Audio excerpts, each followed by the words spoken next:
कि अगर हाउ केहू माई का दूध पी ले अपने, यही भाषा बोल रहे थे, हाउ केहू अपने माई का दूध पी ले तो मैदान तय कर ले, यह मिश्रा बनारस वाला मिश्रा 2-2 हाथ करके तैयार है। दूसरे का दिन धे के कूट दिए गए। मिश्रा जी तो हमारे पार्टी में आने के लिए तैयार थे। अच्छा। लेकिन इनको मैंने देखा, हम कह हटाइए, इनको नहीं लेंगे। अखिलेश यादव जी धोखेबाज नेता है। अगर अखिलेश यादव जी लाठी गोजी डंडे से अगर डर रहे हैं तो हम उनको एक कहानी सुनाना चाहते हैं। अभी भारत के संविधान को जेबा में रख करके पार्लियामेंट घूम रहे थे। अब मैं पैदा हुआ, उसका जब जानने लायक हुआ तो मेरे मन में हमेशा से रहा कि पढ़ लिख करके नौकरी नहीं, पढ़ लिख करके पॉलिटिक्स में आना है। 8 साल की अवस्था से हम एक्टिव हैं। 8 साल की अवस्था से मेरे जीवन का लक्ष्य यही है। आप परिवारवाद की आप बात करते हैं, अभी आपने पीडीए का एक अलग डेफिनेशन दे दिया, तो ये तो आपके साथ भी चल रहा है, सुभाषपा के साथ भी चल रहा है, आपके भाई भी पार्टी में हैं। क्या बात कर रहे हैं आप? हमारे बाबू जैसे बड़ा गुंडा कौन है भाई?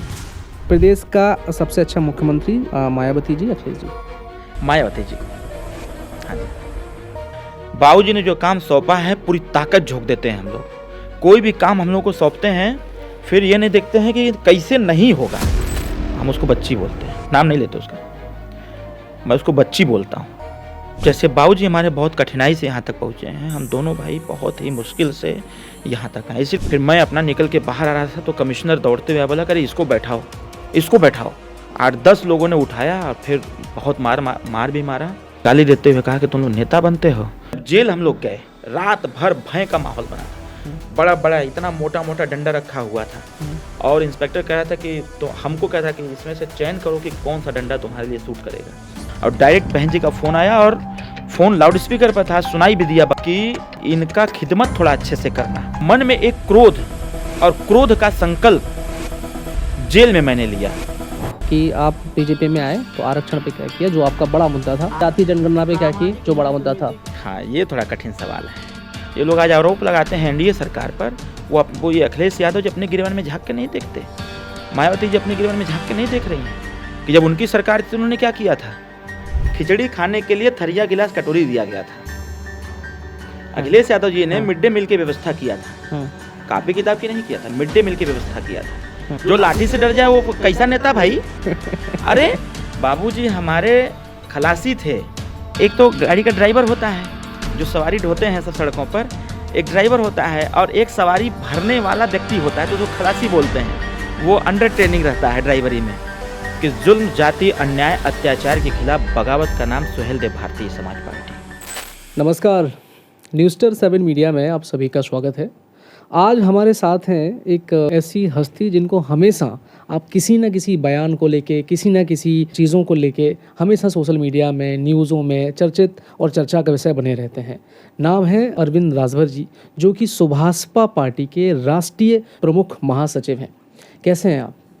नमस्कार, मैं बहुत बढ़िया हूँ। सो आपका न्यूज़स्टार 7 मीडिया के पॉडकास्ट में बहुत बहुत स्वागत है। बहुत बहुत धन्यवाद। आज आपके साथ काफ़ी सारी राजनीतिक चर्चाएं होने वाली हैं जो मुझे लग रहा है हमारे ऑडियंस को बहुत मज़ा आएगा और लोग जानने के लिए भी उत्सुक होंगे। सवाल बहुत सारे हैं, लेकिन आज हम न्यूज़स्टार 7 मीडिया के प्लेटफॉर्म पे कोशिश करेंगे कुछ ऐसे सवालों के जवाब लेने के, ऑडियंस जिनका इंतजार कर रही हो और आपसे शायद किसी ने पूछा नहीं। पहले तो यही पूछ लेते हैं कि सुभाषपा जो आपकी पार्टी है, इसका अब लक्ष्य क्या है? क्योंकि आज आपके पिताजी मंत्री भी हैं और सत्ता में भी हैं। देखिए, सुहेलदेव भारतीय समाज पार्टी का जब निर्माण हो रहा था 27 अक्टूबर 2002 को, तो मुझे याद है क्योंकि पार्टी का नामकरण मैंने ही किया था। मैंने नामकरण जिस हिसाब से किया था तो उस दिन हमको बड़ी जोरों से भूख लगी थी। बाबूजी हमसे कहे, हम ट्रैक्टर से हम लोग गए थे। बाबूजी खुद ही ट्रैक्टर चला रहे थे और जो ट्रैक्टर की एक ही सीट होती है, तो बाबूजी हमको ना अपनी गोदी में बैठाए थे ऐसे।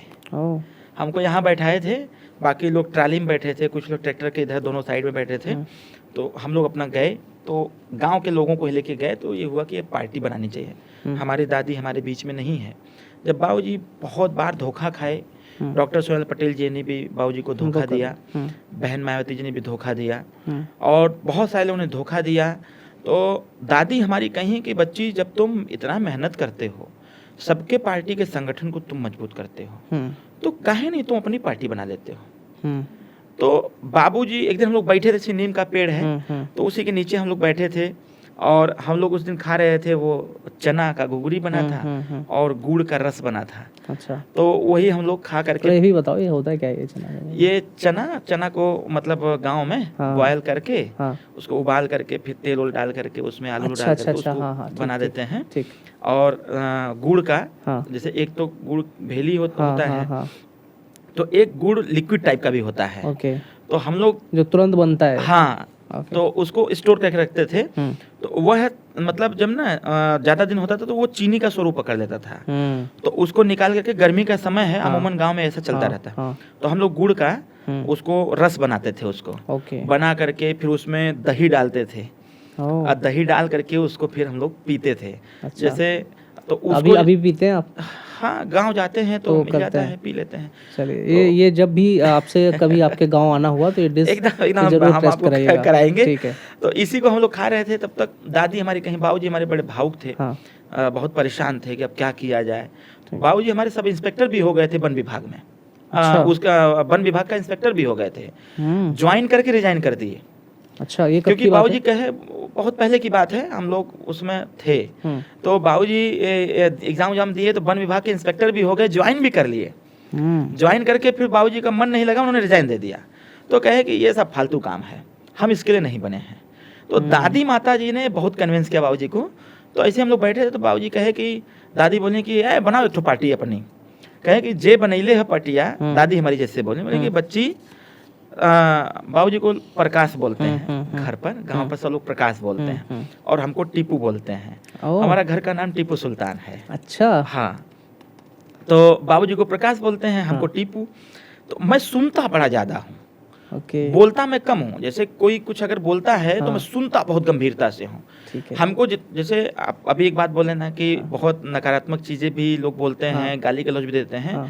तो सामने से भी लोग गाली देते हैं तो सुनता हूँ खूब ठीक से। ओके। तो मैं मानता हूँ कि कोई गाली दे रहा है हमको तो उससे मेरा कोई नुकसान नहीं है। लोग कहते हैं कि जो जितना अच्छा लिसनर होता है वो उतना अच्छा वक्ता भी होता है। तो मैं सुनता खूब हूँ। कोई 4 घंटा बैठ के बोले हाँ। तो 4 घंटा हम सुनेंगे और हम एब्जॉर्व करते हैं उसको, ओके, और उसका जितनी निगेटिव चीजें होती है उसको हटा देते हैं। उसके गाली देने में या वो अगर आलोचना कर रहा है तो उसके आलोचना करने में जो हमको अच्छी चीजें मिलती हैं वो रख उसको लेते हम हैं। ग्रहण कर लेते हैं, उसको रख लेते हैं, बाकी सब चीजें छोड़ देते हैं। Perfect। तो बाबूजी से दादी जी बोली, हाँ, तो दादी जी और बाबूजी की बात हो रही थी तो मैं सुन रहा था। तो क्या था कि मैं बाबूजी का दुलरुआ भी हूँ, तब अपने पिताजी का मैं दुलरुआ भी हूँ। तो मैं मतलब बाबूजी हमको बहुत प्यार करते हैं, हमको बाबूजी बहुत प्यार करते हैं, हम अपने छोटे भाई से बहुत प्यार करते हैं। तो प्यार हम रोकते नहीं, उसको बांट देते हैं, हाँ चलते रहो चलते रहो। तो दादी बोली कि बच्ची, जितना लोग पार्टी बनैले हुआ, ये सब लोग इकट्ठे थोड़ा ना विधायक, सांसद, मंत्री, विधायक, मुख्यमंत्री बन गए हूँ। धीरे धीरे जब सब संघर्ष करके बना तो तहु बना अपन पार्टी। तो बाबूजी हमारी तरफ देखे तो हम कहे कि बाबूजी, दादी एकदम सही कहत हैं, कर लेवे के बाबूजी। तो दादी हमारी बोली कि भाई जो मड़ई देख रहे हो, ये जीवन में मड़ैया थोड़ा रही, अरे कुछ आगे हुई फिर पक्का घर बनी, बिल्कुल। तो काहे परेशान हो। तो बाबूजी हमरे बोले दादी से कि माई ये बताओ पैसा कहाँ से आई, यहाँ तक खाए खातिर व्यवस्था ना हो तो पैसा कहाँ से आई। पार्टी की बात कर हाँ, तो पार्टी चलाने में बड़ा पैसा लगेला। तो दादी हमारी बोली कि बच्ची तुम पहले करो, तो तू करा, बाकी पैसा हम है ला ना। अरे हम गेहूं चावल, हमारे यहाँ गेहूं चावल ऐसा दादी हमारी बेच देती थी। तो गेहूं चावल और हमारे मतलब बाबूजी थोड़ा लग करके एक पट्टा करा लेते थे तालाब का, तो उसमें मछली पालन करते थे। अच्छा। तो उसको बेचते थे, मार्च माह में वो बिक जाता था पूरा। ओके। तो 50,000 60,000 रुपया आ जाता था, तो सारा पैसा बाबूजी राजनीति में लगा देते थे। और दादी कहती थी कि लड़कन का पढ़ाई लिखाई कुल मिला जुला करके 500 रुपया में सब हो जाता, तो बाकी जो पैसा बचा था तू राजनीति में ले जा। तो बाबूजी को दादी हमारी ऐसे करती थी। तो आज जो कुछ भी हैं हम लोग दादी की वजह से हैं। दादी बोली, हम लोगों ने पार्टी का निर्माण किया, 27-28 लोग हम लोग थे, पार्टी का निर्माण किए। और उसी दिन पार्टी का निर्माण हुआ, हमने जो स्लोगन बोल के पार्टी निर्माण किया था कि भर से भरत, भरत से भारत, भारत से भारतीय। अब भारतीय हम लोग हैं, तो इन लोगों को यूनाइट करने के लिए बना सुहेल देव भारतीय समाज पार्टी। क्या बात है। तो सुहेल देव जी का नाम कैसे आ गया, क्योंकि हम जिस स्थान पर पार्टी निर्माण कर रहे थे वह स्थान महाराजा सुहेल देव राजभर जी का है।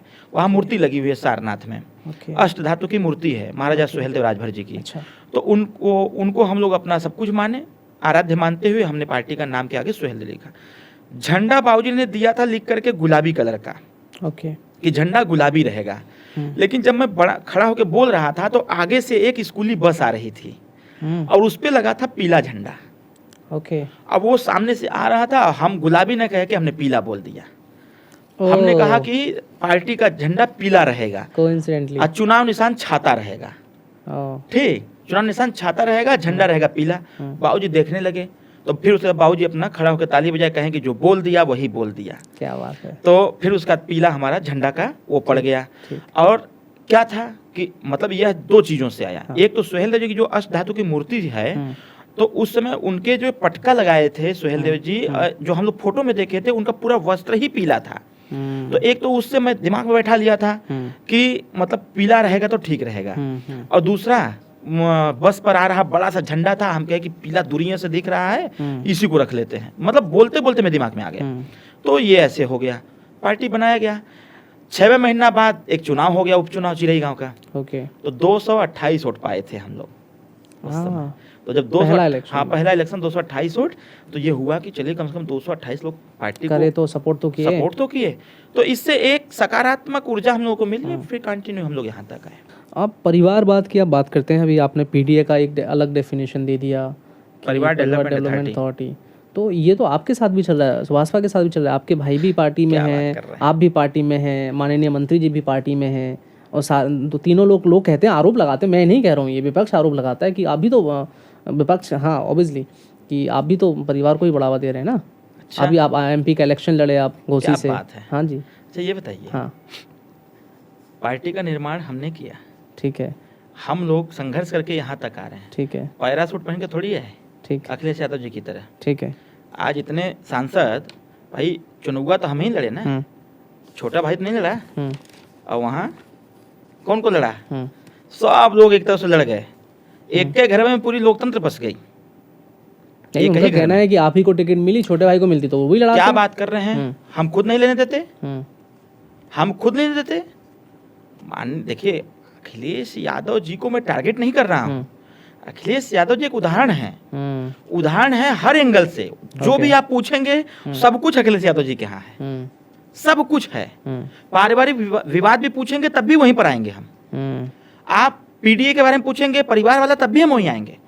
माननीय मुलायम सिंह यादव जी जाते जाते अखिलेश यादव जी को स्थापित कर गए, और मुलायम सिंह यादव जी पूरे परिवार के लोगों को लोकतंत्र में स्थापित कर दिए। तुम सांसद बनो, तुम प्रमुख बनो, तुम विधायक बनो, तुम मंत्री बनो, तुम मुख्यमंत्री, सबको। तो असली परिवारवाद का आने वाली नस्लें, आने वाले समय में जनरेशन, जब कभी परिवारवाद पर डेफिनेशन देना होगा आने वाले बच्चों को, तो वह उदाहरण के तौर पर उत्तर प्रदेश की शिक्षा व्यवस्था में जब परिवारवाद का उदाहरण देना होगा, तो हमको लगता है कि माननीय जी का ही परिवार आएगा। अभी लेटेस्ट एक आपका बयान आया बनारस वाले मिश्रा जी के लेके, तो आपने बोला बहुत उछल रहे थे और अभी ठंडे पड़ गए हैं, ऐसे कूट दिए गए, ऐसे कूट दिए गए।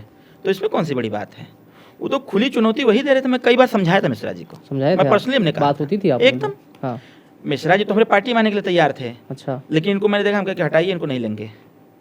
जाके दो बार बाबूजी से मिले, कई बार हमसे मिले, हम कहे नहीं, इनको नहीं लेंगे पार्टी में। लेकिन वो ऐसे दल के साथ चले गए, तो जहाँ गुंडों वाली भाषा का प्रयोग होता है।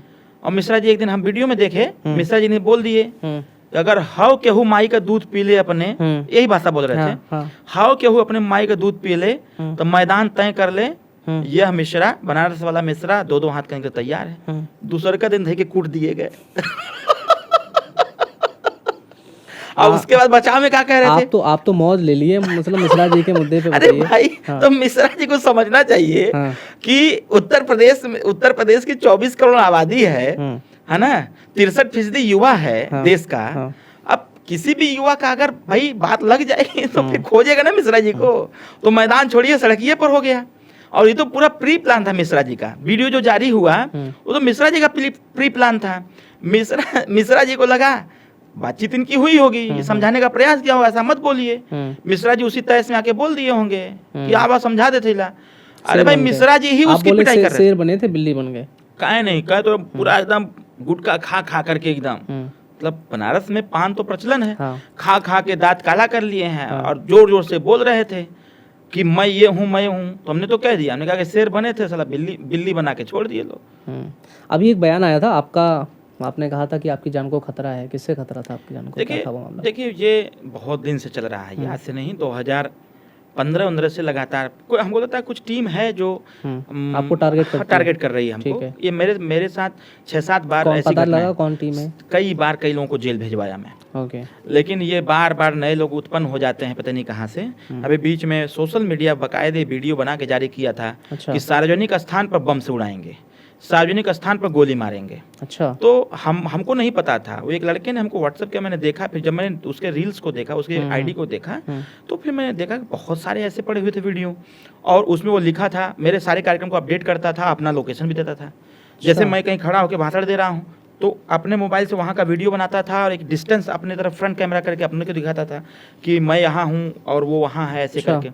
तो इसलिए मैंने कहा था कौन थे ये लोग? अभी पकड़े गए ये लोग जो? हाँ, वो पकड़े गए, जेल गए। कौन थे ये लोग? ऐसे देखिए ये उपद्रवी लोग हैं, मतलब किसी कुछ उस प्रकार से लोग हैं जो नशा वशा कर लेते हैं, नशा करने के बाद अपना करते हैं। क्या परेशानी थी उनको आपसे? क्या परेशानी जो मैं इतना थोड़ा आक्रामक में बोलता हूँ, और जब मैं इतिहास के बारे में बोलता हूँ तो बहुत सारी चीज़ें लाना पड़ता है, और राजनीति में जब भी मैं डिफेंस करता हूँ या फिर हमारे में आदत है कि मेरे पास कोई समस्या आती है तो ऑन द स्पॉट उसका समाधान करता हूँ।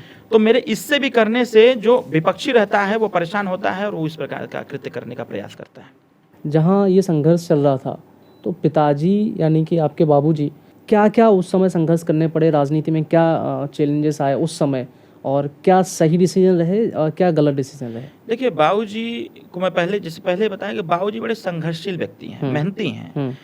बाबूजी से एक चीज़ जो हम लोग भी सीखते हैं कि कौनो काम असंभव नहीं है, यह बाबूजी हम लोग को हमेशा बताते हैं। और बाबूजी एक बात हमेशा कहते हैं, किसी के साथ गलत मत करना। तो बाबूजी हमारे किसी के साथ गलत भी नहीं करते थे, लेकिन जब राजनीति में शुरुआत की तो स्वाभाविक तौर पर है कि सबसे पहले परिवार साथ दे। जब परिवार साथ देता है तब गांव साथ देता है, उसके बाद तब फिर आस पड़ोस के लोग, फिर धीरे धीरे व्यवस्थाएं बढ़ती जाती हैं। लेकिन बाबूजी जब पारिवारिक दायित्वों का निर्वहन करते करते जब राजनीति में इंटरफेयर करना चालू किए तो माननीय कांसीराम साहब सबसे पहले बाबूजी से मिले। तो बाबूजी की सक्रियता को देखते हुए उन्होंने बाबूजी को ग्राम सभा अध्यक्ष बनाया, और ग्राम सभा अध्यक्ष बने तो उन्होंने अपने गांव का संगठन जितना मिला उन्होंने 1 नंबर किया।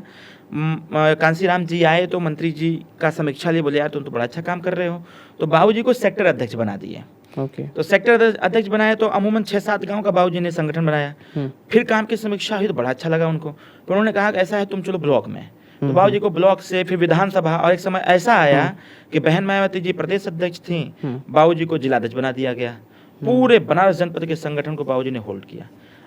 उसके बाद से लोगों में एक चर्चा का विषय बन गया कि भाई ओम प्रकाश राजभर एक युवा नेता है जो बड़ा अच्छा काम करता है, उसको प्रमोट करने की आवश्यकता है। आ गया विधानसभा का चुनाव, बाबूजी की इच्छा हुई, माननीय कांसीराम जी ने कहा कि तुम चुनाव लड़ो। बाबूजी की इच्छा हुई, बाबूजी ने कहा कि ठीक है चुनाव लड़ता हूँ। बाबूजी पहले चुनाव भी लड़े, बाबूजी चुनाव भी लड़े, चुनाव लड़े तो वहाँ बाबूजी के साथ धोखा हुआ और 887 वोट से बाबूजी चुनाव हार गए बीएसपी से। फिर उसके बाद सरकार बनी, तमाम तरह की समस्याएं, ये पहला चुनाव लड़े थे, पहला चुनाव बाबूजी लड़े। फिर तमाम तरह की चुनौतियां आई, सरकार बनी तो मंत्री जी बाबूजी ने बोला बहन मायावती जी के लिए, क्योंकि आवास बट रहे थे तो उसमें बोला भाई सबका वोट हमने दिलाया है, तो यह आवास में सिर्फ एक जाति विशेष के लिए आवास क्यों है? जब वोट सबने दिया है तो सबको मिलना चाहिए।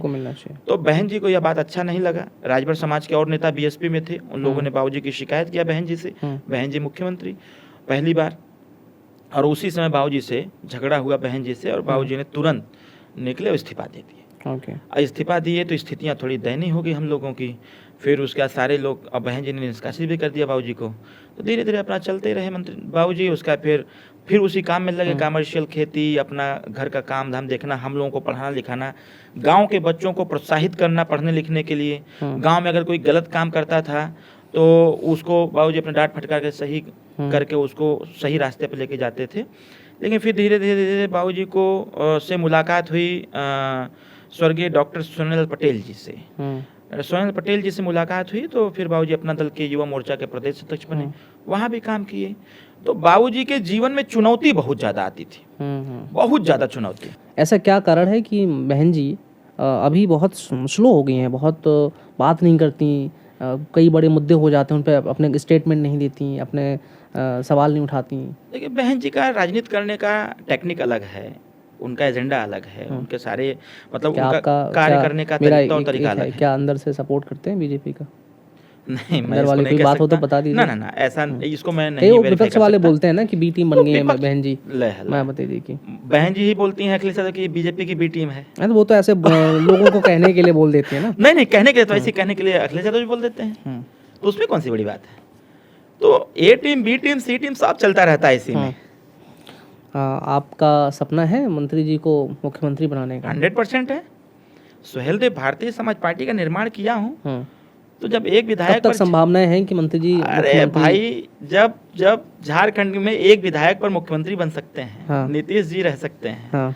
है ना, मांझी जी रह सकते हैं, हाँ। तो ओम प्रकाश राजभर जी भी मुख्यमंत्री बनेंगे। ये हम सबका सपना है, हमारे जैसे करोड़ों युवाओं का सपना है कि हमारे अच्छा, नेता ओम प्रकाश राजभर एक मुख्यमंत्री चीज़ और मैं आपसे पूछना चाहता हूँ, बाकी सब ठीक है, आपकी सारी बातें ठीक हैं, बट अभी एक मंत्री जी से किसी ने, मीडिया वाले ने कुछ पूछा और उस चीज़ पे भड़कते उन्होंने बहुत भद्दी गालियाँ दी, उस पर क्या कहेंगे आप? एकदम सही।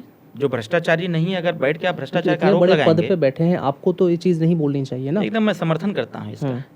ये लोग बाजार में हम लोगों को बेचते हैं, मंत्री जी के नाम को बेचते हैं, कहते हैं कि मंत्री जी ने कमीशन मांगा है, मंत्री जी ने कमीशन लिया है, तो उसी बतिया को तो जो देखिए, वो ओम प्रकाश राजभर जी नहीं, कोई व्यक्ति ऐसा रहेगा जो इस चीज को कभी नहीं किया है, अगर मीडिया वाले उस पर बिना, देखिए वो एक संवैधानिक पद पर है, पहली चीज, आप बिना एविडेंस के किसी पर अगर संगीन आरोप लगाएंगे तो क्या कहा जाएगा। तो स्वाभाविक तौर पर है कि इरिटेट व्यक्ति होगा और कहेगा, तो इसमें कोई बड़ी बात नहीं है। अगर उत्तर प्रदेश में मैं 4 नाम चुनूं जो सीएम बने और सब लोगों को लेके चलें, 4 नाम मैं बता रहा हूँ, अखिलेश जी, एक केशव प्रसाद मौर्य जी, योगी जी, और एक मैं दलितों में से ले लेता हूँ अवधेश प्रसाद जी, और अगर एक और ऐड करना है तो 5वां में ले लेता हूँ भीम आज़ाद पार्टी के प्रमुख चंद्रशेखर आज़ाद जी को। किसको आप चुनेंगे कि ये मुख्यमंत्री अगर बन जाएंगे? ओम प्रकाश राजभर नहीं आ सकते? ओम प्रकाश राजभर जी का लेंगे, क्योंकि वो तो आप बोलेंगे ही, अगर हम लेंगे तो उनका तो आप बोलेंगे नहीं। तो मैं अपने नेताजी को चाहूंगा कि मौका मिलेगा तो अपने नेताजी को बनाएंगे कि हम चलेंगे इन लोगों को बनवाने। मौका मिलेगा तो मंत्री जी को बनवाएंगे। वो तो कॉमन सा है ना, पब्लिक सोचेगी ही कि भैया आपके वो पिताजी हैं तो आप तो उनका नाम लेंगे, आपकी पार्टी के हैं। बट मैं थोड़ा पार्टी से हटके आपसे पूछना चाह रहा हूँ कि अगर मान लो ओम प्रकाश जी को चलो हम ले लेते हैं, वो आप समझिए बात को, लेकिन इन 4-5 लोगों को चुने, क्योंकि केशव प्रसाद मौर्य जी को। केशव प्रसाद मौर्य कैसे? केशव प्रसाद मौर्य जी संगठन के व्यक्ति हैं, क्योंकि मैं संगठन देखता हूँ अपने पार्टी का। केशव प्रसाद मौर्य जी संगठन के व्यक्ति हैं और सबको सेटिस्फाई भी करते हैं। और माननीय महाराज जी तो मुख्यमंत्री ही हैं। आपके प्रश्न में 2 प्रश्न है, आपके प्रश्न में 2 प्रश्न है, जिसको आपने बड़ी चतुराई से उस प्रश्न को एक कर दिया। माननीय योगी जी वर्तमान में मुख्यमंत्री हैं, और वर्तमान एनडीए सरकार जिनका भी आपने नाम लिया, जिस जातियों, जिस वर्ग का, इन सब के हितों की रक्षा कोई कर रहा है तो योगी जी कर रहे हैं, और इनके नेतृत्व में सबका कल्याण हो रहा है, सबका। अच्छा, एक बात बताइए, वो जो सुभाषपा है आपकी पार्टी है, ये यूपी में बंटवारा क्यों करवाना चाहती है? अच्छा खासा यूपी है हमारा। छोटा राज्य जैसे छोटा परिवार सुखी परिवार, छोटा राज्य सुखी राज्य। कितने राज्य कराएंगे यूपी के? 4। कौन कौन? पूर्वांचल, पश्चिमांचल, मध्यांचल और बुंदेलखंड। क्या फायदा होगा इससे? बहुत फायदा होगा। अरे फायदा बहुत फायदा होगा, अलग से बजट आएगा। अब आप सोचिए खुद ही, पूर्वांचल विकास बोर्ड बना हुआ है ना, कितना हो रहा है, उसमें जितने सदस्य हैं, अध्यक्ष हैं, क्या कर रहे हैं भाई? चलिए, 4 स्टेट आपने कर दिए। हाँ, अब इस समय 4 स्टेट में से चारों स्टेट का एक मुख्यमंत्री का नाम बता दीजिए कि ये होना चाहिए। पूर्वांचल में तो अपने नेताजी को चाहेंगे, राजभर जी के। हाँ ठीक है। बुंदेलखंड में हम अपनी पार्टी थोड़ी बनाएंगे, जो ज्यादा बहुमत से सीट लाएगा वो उसके पार्टी का नेता बनेगा। अब अखिलेश यादव जी खोजें। ठीक है, 2 और राज्य बचे हैं। अरे मैं कह रहा हूँ ना, जितनी भी पार्टियां इस समय चल रही हैं, उसमें सब लोग पार्टिसिपेट करेंगे। लोकतंत्र में सबको लड़ना अधिकार है, जो सबसे ज्यादा सीट लाएगा वो जीतेगा। लेकिन हम पूर्वांचल थामे रहेंगे। पूर्वांचल में हम 111 सीट पर हमेशा एकदम दबा के मेहनत करते हैं। अभी भी 80 सीट का मैंने खाका तैयार किया हुआ है। 80 सीट पर हम काम कर रहे हैं अपने, और 80 सीट हमारा है। भले ही हमको 2027 में कितने सीटों में, भले ही हमको 2027 में भले हमको 30-35 सीट जितने मिले, लेकिन 80 सीट पर तैयारी करेंगे। हम अगर जीतने के लिए प्रयास करते हैं तो जिताने का भी प्रयास करते हैं। मिनिमम कितनी सीट मांगेंगे एनडीए से? 35 सीट। 35 सीट। 35 सीट और मांगेंगे। अगर आपकी पार्टी और जो गठबंधन है बहुमत में आता है तो कितने मंत्रालय लेंगे? वो तो उस समय आएगा मंत्रालय। अगर आप 35 सीट मांगे, 20 जीत जाते हैं, कितने मंत्रालय आपको मिलना चाहिए उस हिसाब से? अब हम उस हिसाब से देखेंगे कि हम अपने लोगों को लाभ दिला सकें, और सिर्फ हमारी राजभर से पार्टी तो बढ़ेगी नहीं, हमें अन्य लोगों को भी उसमें रखना होगा। तो हम पहले से तैयारी बना के रखे हुए हैं, जब समय आएगा तो जिनका राजनीतिक प्रतिनिधित्व नहीं रहा अब तक, ऐसे लोगों को प्रमोट करेंगे।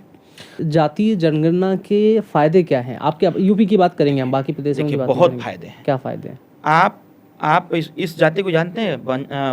बंजारा जाति को जानते हैं?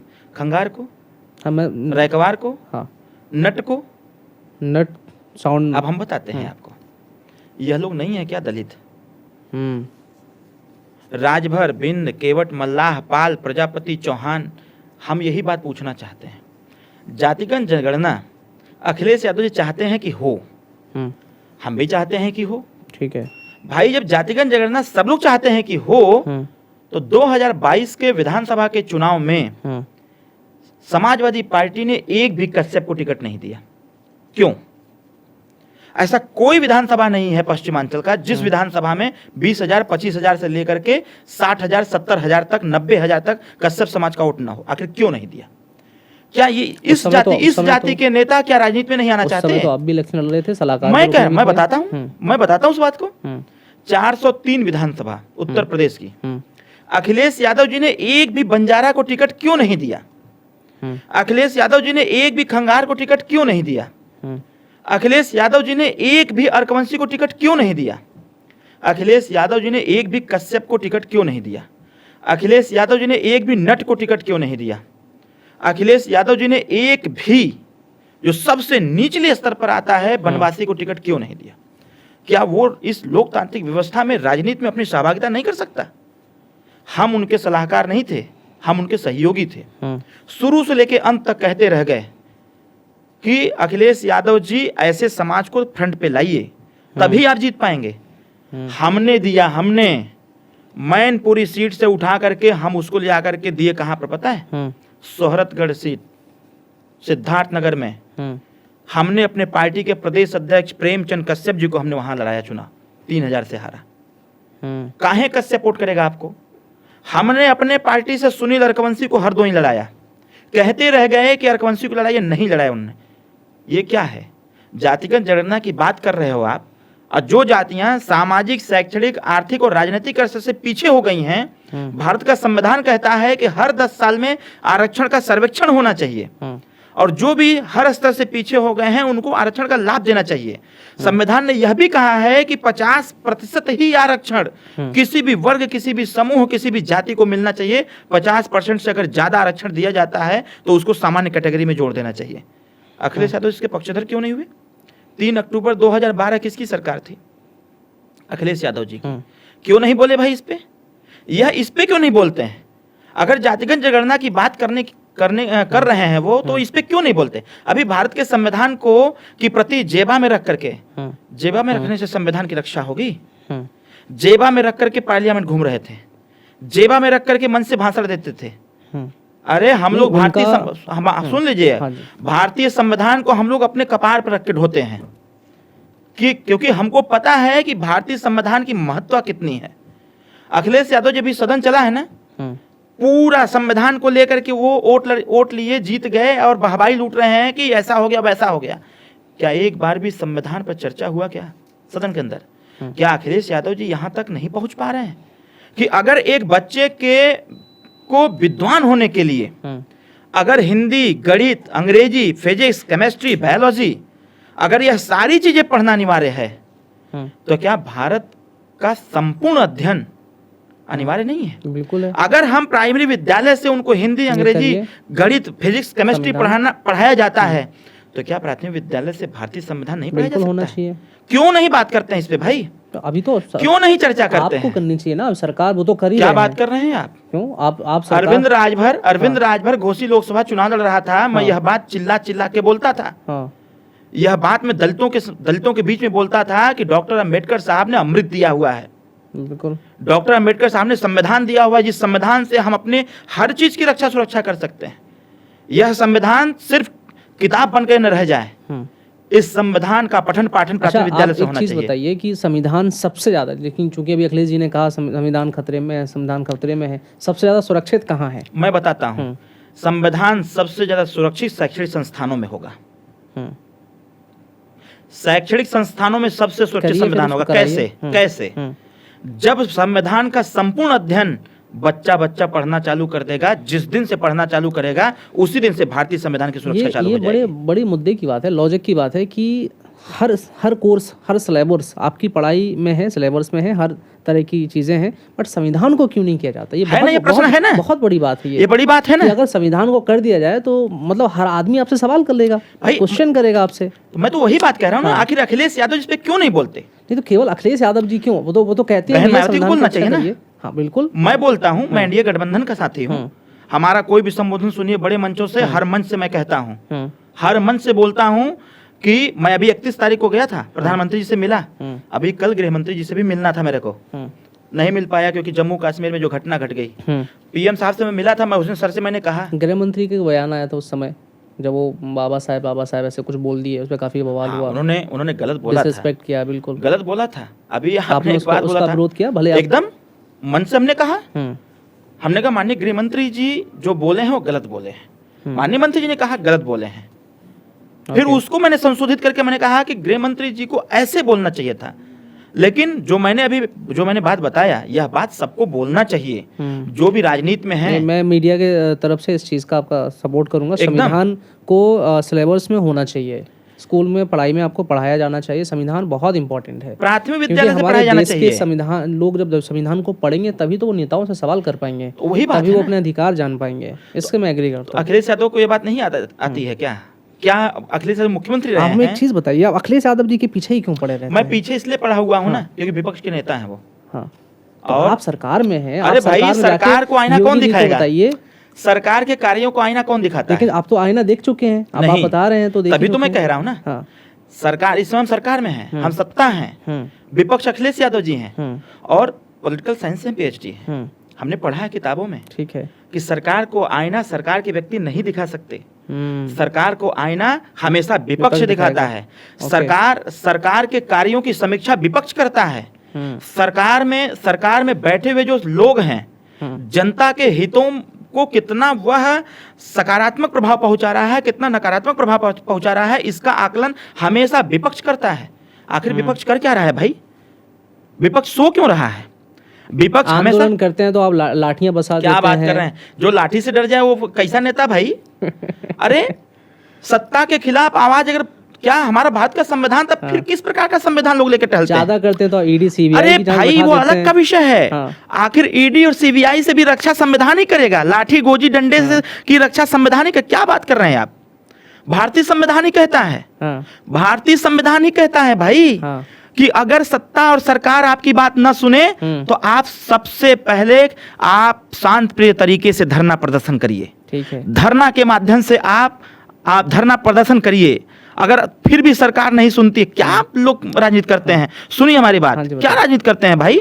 यह संविधान में दे रखा है, पॉलिटिकल साइंस के चैप्टर में है, यह हम जैसे लोगों को पढ़ाया गया है कि अगर सरकार, राजा अगर बात नहीं सुनता है तो उसके खिलाफ धरना होना चाहिए।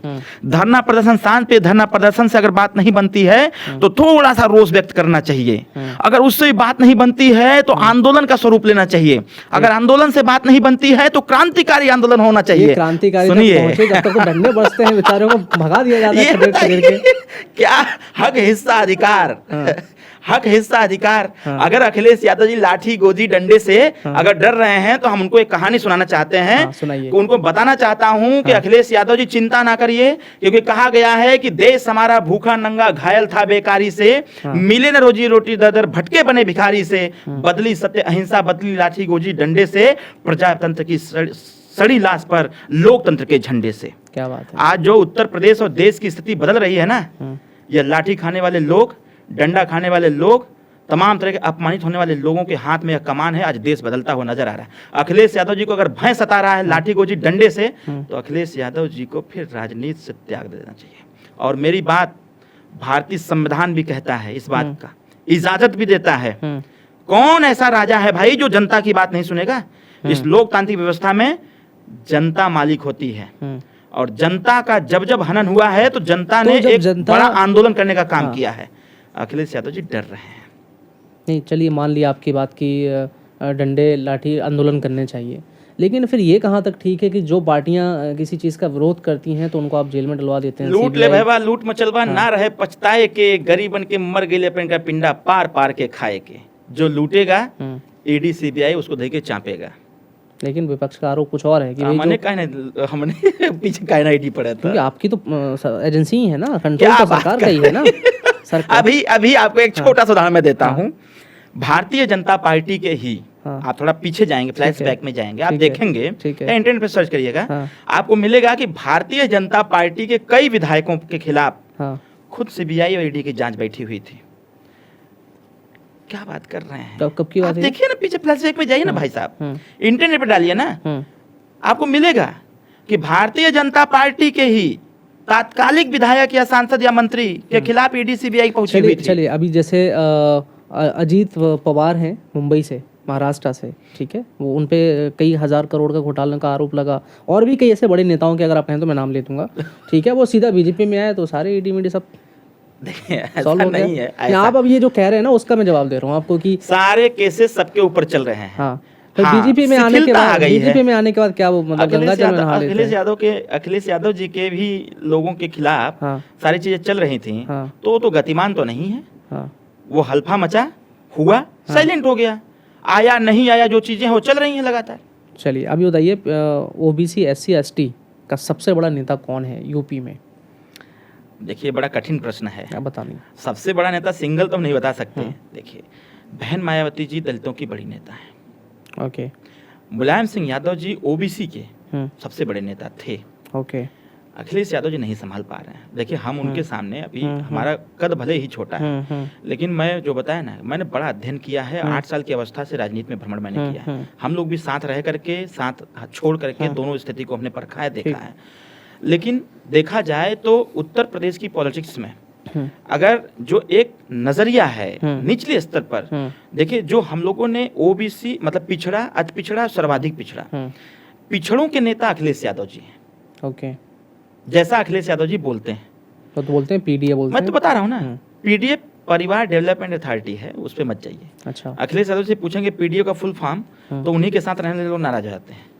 तो अखिलेश यादव जी पिछड़े समाज के हैं, जो मजबूत पिछड़े हैं, वो अखिलेश यादव जी उनको पसंद करते हैं। ओके। लेकिन हमारे नेता माननीय ओम प्रकाश राजभर जी, हमारे नेता माननीय ओम प्रकाश राजभर जी जब से राजनीति के फ्रंट पर पटल पर आकर के बैटिंग करना चालू किए और देश की राजनीति में इंटरफेयर करना चालू किए, तब से अगर कोई भी राजनीतिक पटल पर चर्चा होती है तो लोग यही कहते हैं, अति पिछड़ों और सर्वाधिक पिछड़ों और अति दलितों और महादलितों का कोई नेता है तो ओम प्रकाश राजभर। हमारे देश में अभी बेरोजगारी की संख्या बढ़ती चली जा रही है। कितने ऐसे समाज हैं, कितने ऐसे लोग हैं जो अभी अशिक्षित हैं, जी। जो अभी पढ़े लिखे नहीं हैं, उनको पढ़ाई व्यवस्था भी अच्छी की जा सकती है।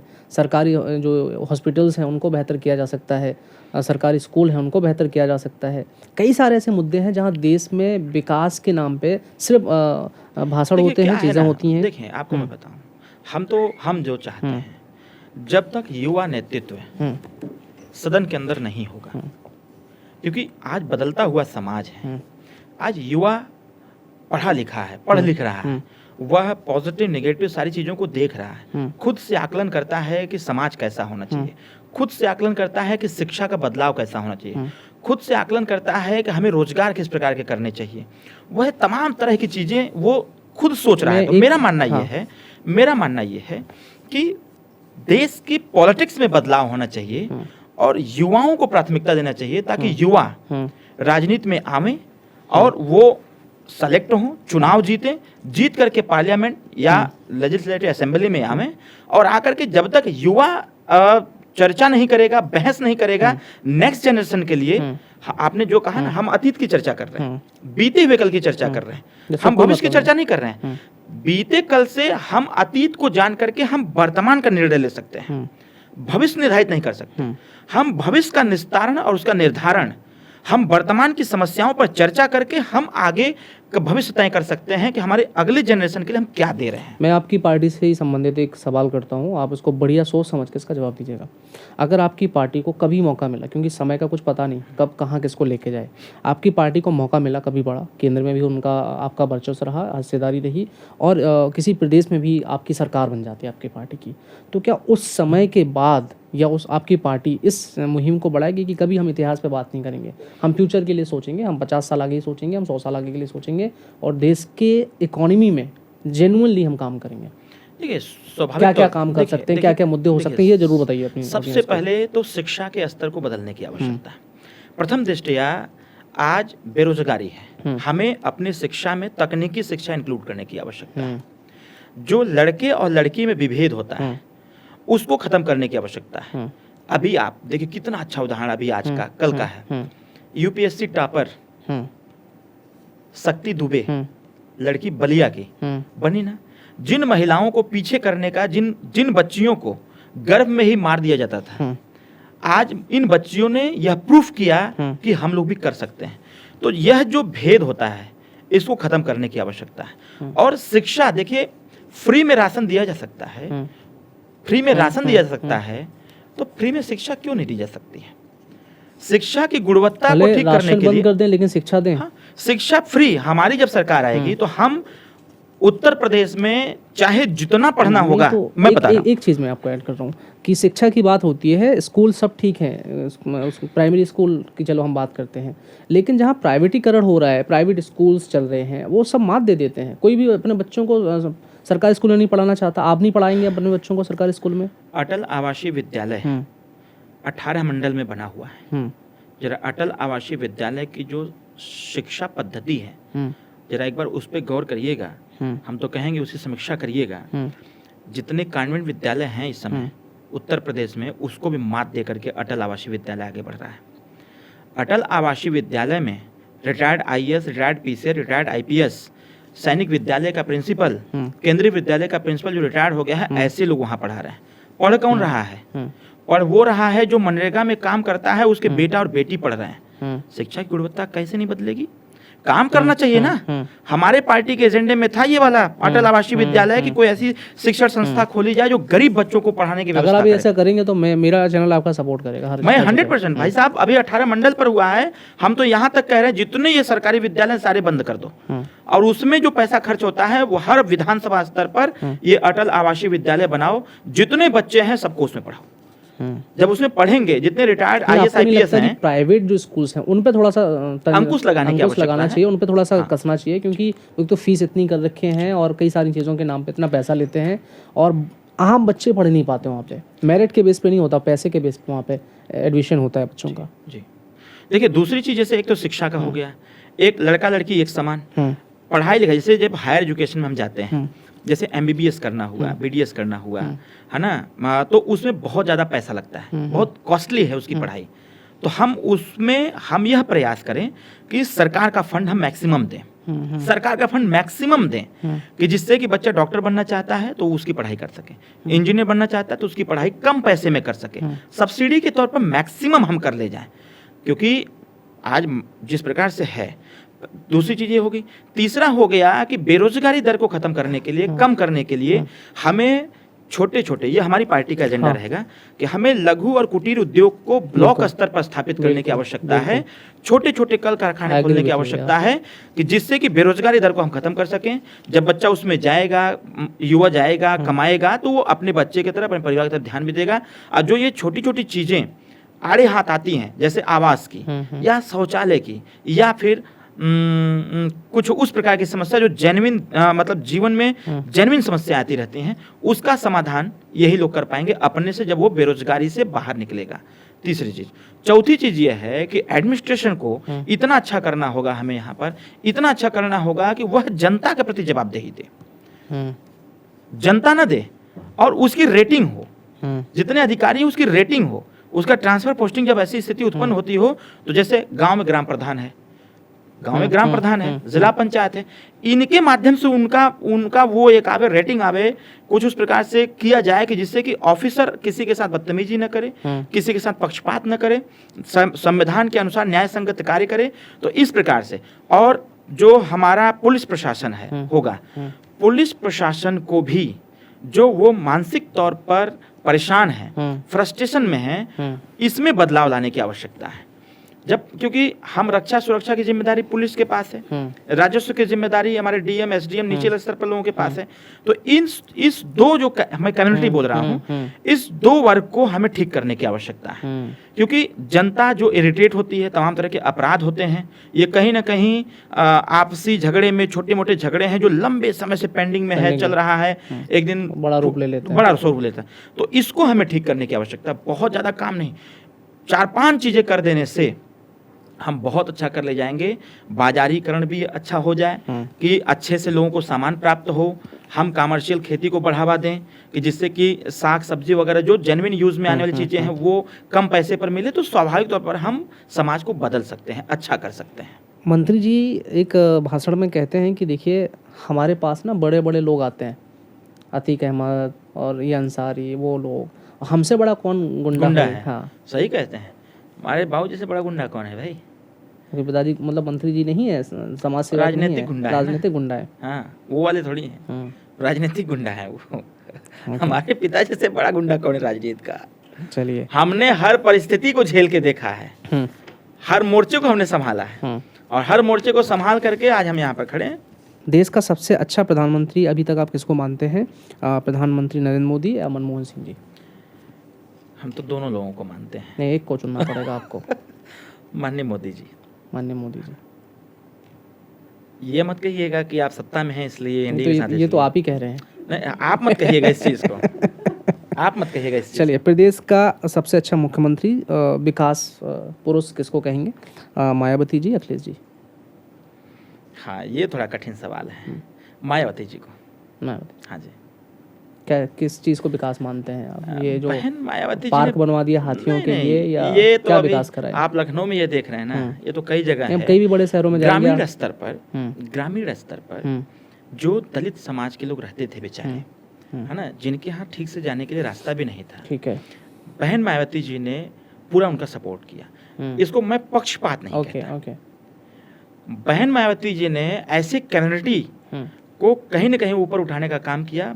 उनके समाज में बहुत लोग थे, अधिकारी थे, अच्छे अच्छे नेता भी हुए, लेकिन जो काम बहन मायावती जी ने किया कि उनके गांव तक जाने के लिए रास्ता दिया, उनको पानी की व्यवस्था, स्वास्थ्य की व्यवस्था, उनको आवास, उनको शौचालय, उनके बच्चों को शिक्षा दीक्षा, सारी चीज जो किया बहन मायावती जी ने। और इसके साथ साथ जो अम्बेडकर आवास योजना चलाया, जहाँ जिसके पास जमीन नहीं था उनको अम्बेडकर आवास में शिफ्ट करते हुए उनको सारी सुख सुविधाएं प्रोवाइड की। देखिए, इस समाज का अगर देखा जाए, आकलन किया जाए, तो दलित समाज वाकई में जो है, जो निचले पावदान पर था, बहन मायावती जी ने और मान्यवर कांसीराम साहब ने, इन दोनों लोगों ने मेहनत करके बहुत आगे बढ़ाया और डॉक्टर अंबेडकर साहब के सपने को उन्होंने साकार किया। चंद्रशेखर आज़ाद समय काफ़ी उभर रहे हैं, एमपी बने हैं लेटेस्ट ही, और काफ़ी उनका वर्चस्व देखने को मिल रहा है। तो क्या मायावती जी के बाद दलितों का बड़ा नेता बन के? चंद्रशेखर जी से हमारी खुद बात होती रहती है, बहुत अच्छे व्यक्ति हैं, वो क्रांतिकारी नेता हैं, हमारे जोड़ के हैं। ठीक है। और युवाओं का ट्रस्ट उन पर हो रहा है। हाँ, युवाओं का ट्रस्ट चंद्रशेखर जी पर अच्छे से हो रहा है, और हम तो आग्रह करेंगे कि चंद्रशेखर जी इसको कीप इट अप, इसको आगे बढ़ें, लेकर के आगे बढ़ें। आप उनके साथ आएंगे कभी? एकदम युवा नेता है चंद्रशेखर जी हमारे। मतलब मायावती जी को रिप्लेस कर सकते हैं? देखिए, चंद्रशेखर भाई, जो वर्तमान समय की मांग है वो चंद्रशेखर जी देख रहे हैं। युवा नेतृत्व उनको मिला हुआ है, और मेरा दुर्भाग्य है कि मैं चुनाव नहीं जीत पाया, नहीं तो कुछ चीज़ें आपको और चीज़ें दिखती, क्योंकि जो हमने सपना सजा रखा है वो सपना मुझे पूरा करना है, और उसको पूरा करने के लिए मेरी शुभकामनाएं आपको। अगली बार ट्राई करिए। नहीं एकदम। क्या संभावनाएं हैं चंद्र प्रकाश जी की? यूपी की 27 में जो इलेक्शन है, उनकी भागीदारी क्या रहेगी? चंद्रशेखर जी मेहनत कर रहे हैं। आपको क्या लगता है, क्या भागीदारी रहेगी? क्या वो पीडीए के साथ आएंगे? और देखिए, वो पीडीए के साथ जाकर के देख लिए हैं, वो अभी इस बात को कहते हैं कि अखिलेश यादव जी धोखेबाज नेता हैं, धोखा दे देते हैं वो बार बार, और वो किसी को न तो पिछड़े को न तो दलित को बढ़ने नहीं देना चाहते। मैं भी भ्रम में था, पहले मैं यही सोचता था कि एक पिछड़े वर्ग के नेता को एक पिछड़े वर्ग का नेता ही आगे बढ़ा सकता है, अवसर दे सकता है। लेकिन हमने देखा अखिलेश जी के साथ रह करके वो कदापि नहीं चाहते हैं कि मेरे सामने कोई नेता उभर के सामने आवे। तो इसलिए मैं तो भारतीय जनता पार्टी को धन्यवाद देता हूँ, एनडीए को धन्यवाद देता हूँ कि उन्होंने ओम प्रकाश राजभर जी की पोटेंशियल को समझा, उनके धरातल की पकड़ को समझा और पुनः सरकार में सम्मिलित किया। आज हम लोग हैं यूपी से लेकर बिहार तक एकदम गर्दा मचाए हुए हैं।